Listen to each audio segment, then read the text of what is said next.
talk mastery and discernment versus tools as I try to warm up and keep the dog quiet here. It's very cold on this late April day.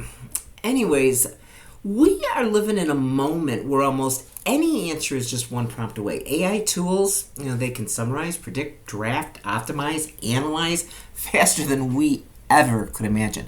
But there is a deeper question underneath all the speed and intelligence. Come here. Are we becoming more discerning, or are we becoming more dependent? And as leaders of businesses and teams, this question, except for her who's barking, is not just theoretical. It shows up every time you're looking at a dashboard, you're asking for a report, you're consulting a tool before you consult yourself. This thinking apparatus that sits between your shoulders. Data and AI, they're powerful. They can show you patterns and probabilities and trends and options. They analyze things, but it can't tell you what's right for your heart, right for your people, if it aligns with your values, if it's something that you envision in the future that you are about to build. Come here, pup. Discernment, it's the ability to see what's aligned and to know it and to be true, to sense it in a very specific situation. The data might not be right. In mastery, that's the depth of the experience. That's the practice. That's the pattern recognition that not only do you know in your body, but you know in your mind. You sense it. It's just innate in you. So when you have mastery in a domain, you can feel when something's off, even though the numbers look good. You can recognize you might have two options in front of you, right? And they might both be right on paper, but only one is aligned with your heart and your values. So I want you to remember that you need to look at the long-term human cost and not just the short-term efficiency. AI, it's going to offer you 10 answers. They might be right, they might be wrong, they might be pulled out of, a hat. Discernment helps you choose the one you're willing to live with.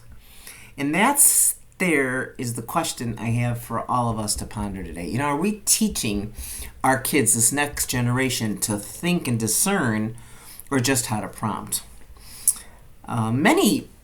Many young people are learning to hop from one tool to another, and they think it's great because they get the shortcut to understanding.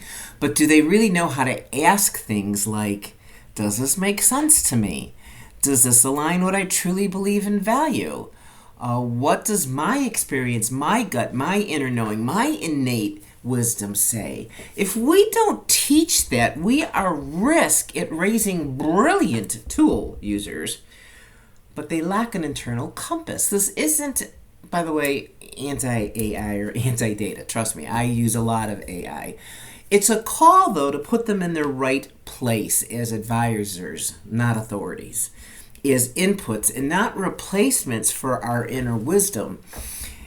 As leaders and parents, as mentors, our work is to cultivate the mastery and discernment in ourselves first so we can model it to this next generation, to show what does it look like to use powerful tools without handing over the responsibility to choose, to sense, and to lead, and to tap into that inner knowing. I want to know what you think. Do you think there's a need for more training, talks, or coaching around discernment and mastery and using AI without losing our inner compass? I'm asking this because I see a real pattern. A lot of people have a hard time figuring out what their mastery is, could be, or even once was, and then how to bring it forward in this new landscape, this new leadership journey that we're on. So if this resonates with you, or if you need help and support in clarifying your own mastery and discernment in leadership or in life, let me know. I'll be glad to help you. Or bring me in and let me have a conversation about this topic with your team. As always, you can connect with me at kathyfitzhenry.com or theleadingheart.com. You can check out my YouTube channel where this video is going to be posted at Leadership Wisdom with Fitz. I am a leader of leaders, and wisdom is important. Thank you much.